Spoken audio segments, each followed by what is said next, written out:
ایک پنجابی کی کہاوت تو آپ سب نے سنی ہوگی، اللہ نے بنائی جوڑی ایک انا تو دوسری کوڑی۔ یہ بانی پی ٹی آئی اور ان کی گھر والی نے جو تماشا بنایا ہے، یہ اس ملک کا یہ تماشا بڑی دیر سے بنا رہے ہیں۔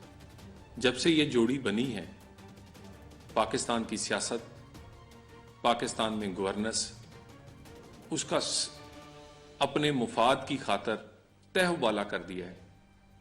اسی مصوفہ نے جب پی ٹی آئی کی حکومت تھی تو پنجاب میں پنکی گوگی کا راج تھا، ہر چیز کی سودے بازی تھی، ہر پوسٹنگ ٹرانسفر کا ریٹ تھا، ایک بازار اور ایک منڈی لگا کرتی تھی جس کو پنکی اور گوگی جو تھی وہ چلاتی تھی۔ اس کے بعد نہ صرف یہ کہ پنجاب میں بلکہ وفاق میں وزیر اعظم شوہر کے ہوتے ہوئے خرید و فروخت، اس کے عہدے کا ناجائز استعمال، کبھی ہیروں کی انگوٹھیوں کے ساتھ، کبھی پلاٹ اور زمینوں کے سودے، کبھی 190 ملین کو کھانے کے لیے اس کی ایک یونیورسٹی کا جھانسا، یعنی اللہ کے نام پر بنائی گئی یونیورسٹی ایک کرپشن کے پیسے سے بننی تھی۔ اور یہ اس خاتون جو کہ بڑی ایمبیشیس ہے، بشرا بی بی ایک بڑی ایمبیشیس خاتون ہے، ان کا ماضی گواہ ہے اور ان کا ماضی اس سے بھرا پڑا ہے کہ انہوں نے بانی پی ٹی آئی سے یہ شادی اسی لیے رچائی کیونکہ یہ سیاست اور پی ٹی آئی پہ قبضہ کرنا چاہتی ہیں۔ جب پی ٹی آئی حکومت میں تھی تو پنجاب اور وفاق میں انہوں نے جو کھیل کھیلا ہے وہ سب کو پتہ ہے۔ اور اب میں نے پہلے بھی کہا تھا، اس وقت پی ٹی آئی کی سیاست غیر سیاسی لوگوں کے ہاتھوں میں ہے۔ پہلے چند وکلا کے ہاتھوں میں تھی، اس نے پی ٹی آئی کی سیاست کی تباہی کی، اور اب ان چند گھریلو خواتین کے ہاتھ میں پی ٹی آئی کی باغ دوڑ ہے۔ اور یہ نند بھابھی اور ان خواتین نے اس پارٹی پر قبضے کے لیے یہ کھیلنا شروع کیا ہے۔ کل والا بیان شرم آنی چاہیے کہ جس ملک میں دکھاوے کے لیے، ڈرامہ کے لیے، شوبدہ بازی کے لیے آپ ننگے پاؤں جایا کرتے تھے، اس ملک سے آپ جیبیں بھر کر لایا کرتے تھے۔ ان جیبوں میں گھڑیاں، ہار اور نہ جانے کیا کیا ہوتا تھا، اور ننگے پاؤں لوگوں کو دکھانے کے لیے اور آتے ہوئے تحفوں سے جیبیں بھرتے تھے، جن کا کھاتے تھے، جن کے اربوں کے تحفے بیچے ہیں۔ شرم ہونی چاہیے۔ اگر اس وقت سعودیہ یا اس کا حکمران آپ کو اچھے نہیں لگتے تھے تو ان کے تحفے تو آپ کو بہت اچھے لگتے تھے۔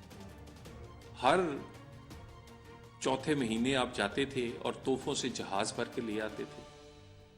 پھر اگر ان کے حکمران اچھے نہیں تھے تو ان کی گاڑی کے ڈرائیور کیوں بنے؟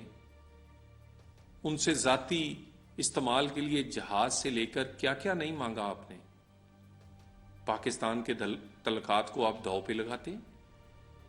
پاکستان کے تعلقات کو، پاکستان کے 25 کروڑ لوگوں کا وہ جو دلی تعلق ہے، جو ایک وابستگی ہے، اس کو آپ مذاق اڑاتے اور ایک اپنی سیاست کے لیے ایک جھوٹ پر بیانیاں بنانا آپ کی عادت ہے، اور جھوٹ کا بیانیہ آپ کا کیونکہ بکتا رہا، آپ بیچتے ہیں، کبھی سائفر کی شکل میں، کبھی آئی ایم ایف کوئی ڈیل رکوانے کی شکل میں، کبھی سعودیہ پر الزام، کبھی چائنا کو نشانہ بناتے ہیں۔ خصوصاً پی ٹی آئی کا نشانہ وہ دوست ممالک ہیں جو مشکل ترین حالات میں پاکستان کی مدد کرتے ہیں۔ بانی پی ٹی آئی نے چائنا پر اور ان کے دیے گئے پروجیکٹس پر کرپشن کا الزام لگایا، صرف اس لیے کہ چائنا سے تعلقات خراب ہو، پھر اس پہ معافی بھی بعد میں مانگی۔ اسی طرح سعودیہ ہر مشکل وقت میں پاکستان کے ساتھ کھڑا ہوتا ہے، جان بوجھ کر اس کو نشانہ بناتے ہیں. پہلے ان کے ایک رہنما مروت، انہوں نے یہ بیان دیا، اور وہ بیان بھی انہوں نے بانی پی ٹی آئی سے ملاقات کے بعد دیا. اور اب ان کی گھر والی جو ان کی جان نشین ہے، جس نے اس پارٹی پر اور پھر اس کے بعد اس ملک پر حکومت سے قبضہ کرنے کا جس کا خواب ہے، اب اس نے یہ بیان دیا ہے. اور یہ انہی ممالک کو کیوں ٹارگٹ کرتے ہیں جو کہ پاکستان کے دوست ملک ہیں، جو ہر مشکل وقت میں پاکستان کے ساتھ کھڑے ہوتے ہیں.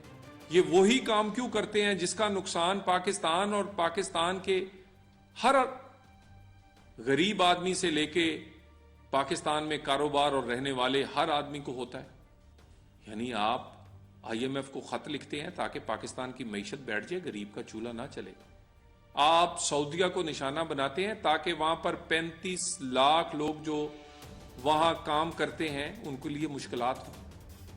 وہاں وہ جو ہر مشکل دور میں پاکستان کے ساتھ کھڑے ہوتے ہیں مسلم ملک کے طور پہ، وہ ساتھ کھڑا ہونا چھوڑ دیں. آپ چائنا پر الزام لگاتے ہیں کہ پاکستان کی معیشت میں جو ان کا رول ہے وہ نہ رہے تاکہ پاکستان پھر ڈیفالٹ اور پاکستان کے غریب کا چولہا بند ہو. یہ کھیل جان بوجھ کے کھیلا جاتا ہے. یہ کھیل بانی پی ٹی آئی کی مشاورت کے بعد کھیلا جاتا ہے. یعنی آپ اپنی رہائی کے لیے ہر چیز تہ و بالا کرنا چاہتے ہیں. کبھی آپ کہتے ہیں کہ میں اس ملک کو لاک ڈاؤن کر دوں گا، بند کر دوں گا، آگ لگا دوں گا. اور آپ کے رہنما کہتے ہیں کہ اس ملک پہ بے شک ایٹم بم گر جائے، بانی پی ٹی آئی چاہیے، باقی کچھ نہیں چاہیے. پھر کبھی آپ آئی ایم ایف کو خط لکھ کے پاکستان کو ڈیفالٹ کروانے کی کوشش کرتے ہیں. پھر پاکستان کے دوستوں پر الزام لگا کر جان بوجھ کر پاکستان کو مشکل میں کھڑا کرنا چاہتے ہیں. کس کی خاطر؟ کس ایجنڈے کی خاطر؟ اور جو آپ بشرا بی بی کہتی ہیں کہ ان پر یہودی ایجنٹ ہونے کا الزام لگا ہے، وہ الزام نہیں ہے. آپ سے پہلے ان کی گھر والی گولڈ سمتھ کی بیٹی ہے. وہ دنیا کا مشہور ترین یہودی خاندان ہے. آج بھی بانی پی ٹی آئی کے بچے اسی گھرانے میں پرورش پا رہے ہیں، بیٹے بھی اور وہ بیٹی بھی جس کو وہ تسلیم نہیں کرتے. وہ یہودی خاندان کیا کیا نہیں ان کے لیے کرتا. فنڈنگ نہیں کرتا، فنڈنگ کے علاوہ پوری انٹرنیشنل لابنگ نہیں کرتا. کبھی کوئی مشکل کوئی چیز ہو تو وہ بیوی جو کہ لوگوں کے سامنے طلاق یافتہ ہے یا جس کو چھوڑ دیا گیا جمائمہ خان، وہ ٹویٹ سے لے کر ہر امداد کے لیے اپنے سابق شوہر کے ساتھ کھڑی ہوتی ہے. یہ کیسا ریاست مدینہ ہے؟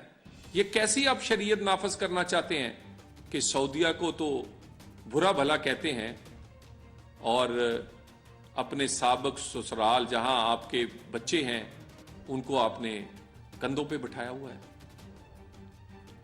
آج بھی وہ یہودی ایجنٹ ہونے کا الزام صرف اس لیے نہیں ہے. آج بھی بین الاقوامی طور پر امریکہ میں جو لوگ بانی پی ٹی آئی کی لابنگ کر رہے ہیں وہ کون ہے؟ وہ وہی ہیں جو اسرائیل کی لابنگ کر رہے ہیں، جو اسرائیل میں فلسطینی شہید بچوں پر ہونے والا جو ظلم ہے اس کی بجائے اسرائیل کے ساتھ کھڑے ہیں. یہ الزام حقائق پر مبنی ہے. یہ الزام ننگے پاؤں ہونے کی وجہ سے نہیں ہے. یہ وہ ایجنڈا ہے جس کو آپ لے کر بڑھ رہے ہیں اور اسی ایجنڈے میں آپ پاکستان کے دوستوں کو پاکستان سے دور کرنا چاہتے ہیں، وہ مسلم ممالک ہوں یا چائنا جیسے دوست ہوں. پاکستان میں معیشت کو آپ تہ و بالا کرنا چاہتے ہیں، پاکستان کو ڈیفالٹ کروانا چاہتے ہیں کیونکہ یہ ایجنڈے کا حصہ ہے. اور یہ سب کچھ اگر کوئی سمجھتا ہے کہ یہ بشرا بی بی نے اکیلے کیا ہے، نہیں. ایک ایک لفظ یہ آتش نیوز پاکستان کے سب سے بڑے نیوز نیٹ ورک کا حصہ بننے کا سنہری موقع.